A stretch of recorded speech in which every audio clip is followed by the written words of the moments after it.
McIntyre here, 21st Century TV, for another episode of State of Affairs on ways that we can look at improving the country, or talking about current issues that face Australia. Of course, many of you have been reading in the papers about the Rudd-Gillard issues in the Labor Party and who's going to become leader, etc.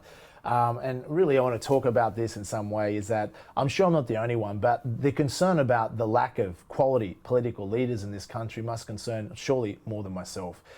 Whether Rudd comes back into power or not, I would dare say, I've got to say, I'm sorry to be a harsh critic, no one's perfect, but Julia Gillard is probably on track to become possibly the worst Prime Minister this country has ever had. Now, obviously, I was only born in 1972, so I can't comment on the quality of political leaders in the early part of this last century or up to that point in time, but I've heard many other people talk about this as well. The reality is Julia Gillard was appointed Prime Minister without the Australian voters having a say in the matter. They don't like whether you like Kevin Rudd or not, the fact you're stabbed in the back, and the union factions in this country, who only represent, by the way, 14% of the people in this country are union members.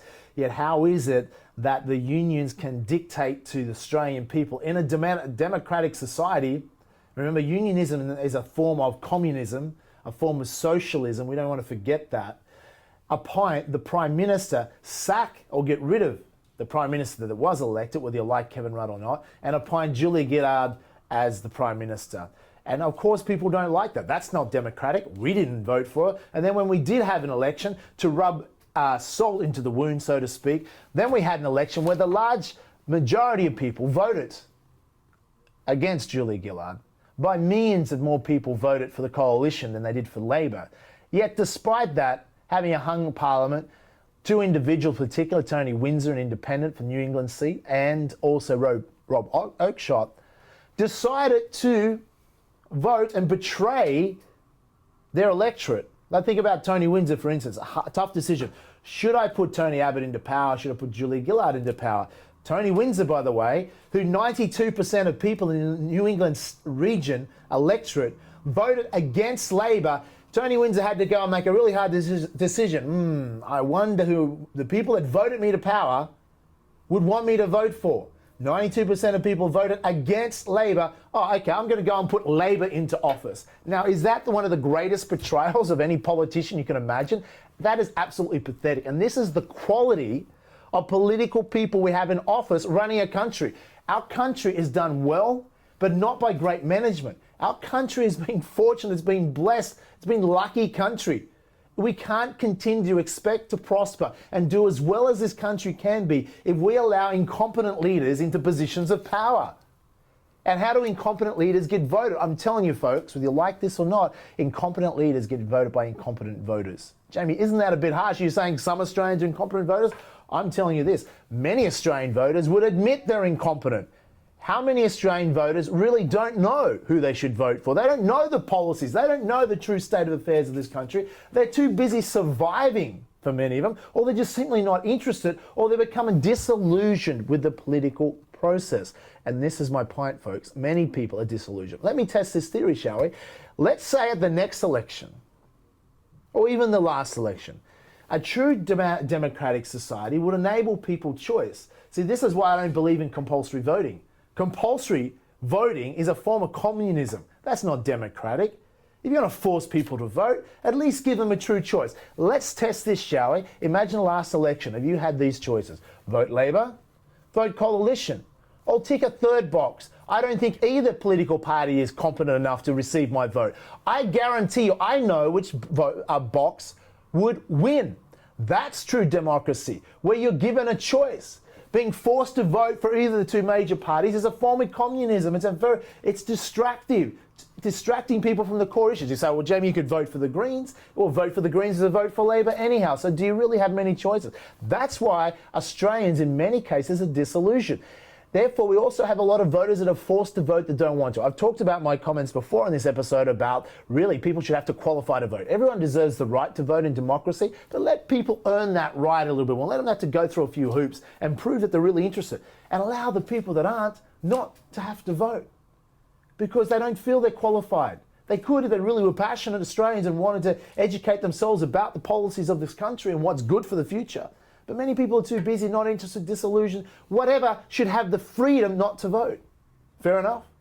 So what I mean by that, if we had more quality, educated voters that are really passionate, then the politicians couldn't get away with what they want. But here's the challenge, and here's what I'm suggesting solutions this country definitely needs.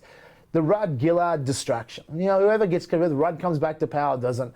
Regardless, what we have is a distraction. And let's say, what's your choice? Whoever comes election, let's say Tony Abbott wins in the next election with the coalition. Do we really have any of the political leaders that can really transform this country? Or are we just getting distracted like two football teams, you know, coalition, Labor, back and forth? It's a great way in a so-called democracy to distract the voters from the real issues. You know, it's a form of communism where they're able to distract people. And you see that in communist countries where you only have one party, but you can vote for different people. You don't really have a choice. And Australia, unfortunately, yeah, you have a choice, but it's a very limited choice. My point is this.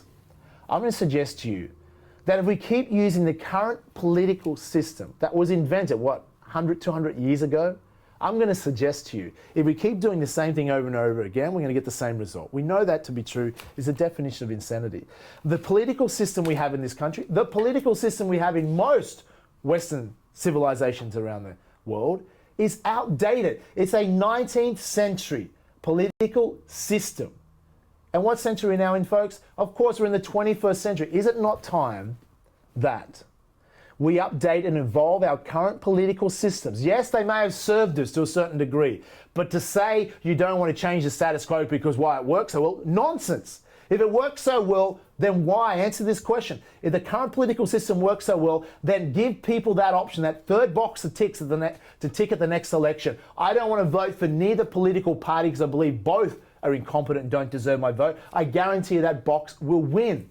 That's how ineffective our current political system is. So do we want to go and spend all the time, oh, let's vote at the next election for coalition, all the Labor, all the Greens, or whoever?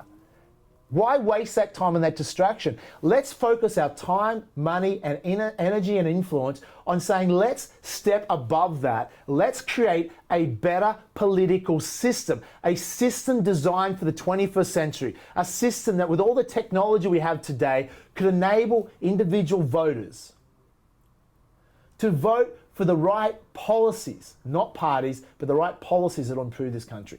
As I've given examples before. But let's say this with technology these days. Let's say everyone has the freedom to vote, and those who don't want to vote don't have to. So they're no longer forced to vote. And let's say the voters have to, qualify to vote. They have to just prove that they're interested in voting, they're really committed to voting, they know some basic knowledge about the policies of this country. And let's say only 30% of the population, which is my estimate, that would really be committed to still voting. Give them the technology these days, and let's say, why even bother? A new political system would be like this. A new political system would no longer have political parties. Why, folks, do we have political parties? They are unnecessary, and do they serve our agenda? No, they serve the toe the party line agenda. We should vote politicians based on their independence, that they're transparent, that they're honest, and they're voted in on the quality of their policies. Policies is what matter, not parties. We don't need parties. Everyone should be an independent, but I mean a real independent, not like the independent nonsense that we have now. True independence. And people are voted to power based on the quality of their policies. And then what we can have is two-tiered system. The top 5 or 6 key policies every year are put up to a referendum. That those 30% estimate of people that really care about voting can go and vote online for the policies. For instance, do you want a national broadband based upon these costs or this cost, etc., etc., and you can vote, yes or no. Do you want a carbon tax? Then you can vote, yes or no. Do you want a mining tax that's going to affect our country? Yes or no. The major issues of those type of issues can go to the voters to have a referendum up to 5 or 6 years. So, well, is that too many? No, well, it's online. You can do it easily. So we can have people that actually true democratic society where we get to vote on the actual policies. Now, the rest of the smaller policies, which we don't want to have 1,000 referendums a year or even 100, can be up to the individual elected politicians to vote on, that we trust them to vote in the way that they would have lobbied to be elected in the first place. And these individuals are all independents, not towing a party line. So they can switch and vote for whichever policy they truly, congruently, and passionately believe in. Is that now not true democracy? Is that gets rid of the bribing, trying to bribe voters to vote for a party when the voters don't have to vote, they don't want to? Does that mean the politicians would have to be far more honest, far more transparent, and talk about the real issues and not trying to confuse and muddy the waters because only 30% of the population that's bothered to vote are actually educated about policies, actually care and passionate, and they can't be bullshitted to as easily as the non-educated voters? Would that make a big difference? It's common sense, folks. What I'm talking about here is the ideas for the formulation of a modern, improved political system. I believe that's where time, money, and energy should put into saying, how do we reshape this country? How do we reshape and evolve and improve the political systems that will serve us for the next 10, 20, 50, 100 years? Sure, the current political system has served us to a degree. Let's keep the good things about that, but let's not delude ourselves that the current political system is the best there is. It's not. And the current political system that was created hundreds of years ago cannot possibly improve and be any better, because that's nonsense, because so many Australians are disillusioned. And if you don't agree with what I'm saying, go out there and ask the average Australian the simple question that I've posed before. If there was a third box to tick at an election and you're forced to vote, who would you vote for? Coalition, Labor, or neither party are competent enough to get my vote, and I guarantee you that third box would be incredibly popular. My case is closed based on that. I believe sooner than later, we need to start pushing the agenda for an improved political system in this country.